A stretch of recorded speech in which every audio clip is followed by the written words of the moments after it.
வணக்கம். Hitech news TV செய்திகள். விருதுநகர் மாவட்டம் சிவகாசி அருகே உள்ள கோவிலில் கும்பாபிஷேகம் நடைபெற்றது.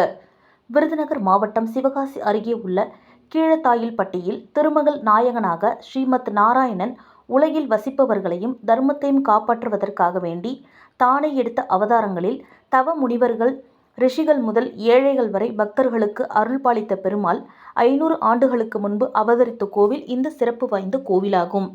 இந்து அறநிலையத்துறைக்கு உட்பட்ட இந்த கோவில் புனரமைப்பு செய்யப்பட்டு கும்பாபிஷேகத்திற்கான திருப்பணி வேலைகள் நடைபெற்று வந்தன.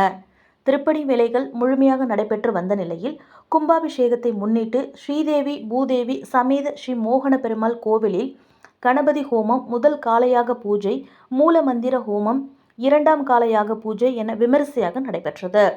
அதன் பின்னர் விமான கலசத்திற்கும் பரிவார தெய்வங்களுக்கும் புனித நீர் ஊற்றப்பட்டு கும்பாபிஷேகம் நடைபெற்றது. இந்த சிறப்பு வாய்ந்த கும்பாபிஷேகத்தை மணவாள மாமுனி சன்னாசி ஜீயர் சடகோப முனி ராமானுஜர், ஸ்ரீவில்லிபுத்தூர் ஆண்டாள் கோவில் ஆனந்த சயனப்பட்டர் மற்றும் கீழத்தாயில்பட்டி ஸ்ரீனிவாச ஐயர் ஆகியோர் நடத்தி வைத்தனர். இதில் சிறப்பு அழைப்பாளராக சிவகாசி PSR கல்வி நிறுவனங்களின் தலைவர் ஆர். சோலைசாமி அவர்கள் கலந்து கொண்டு பக்தர்களுக்கு அன்னதானம் வழங்கினார்.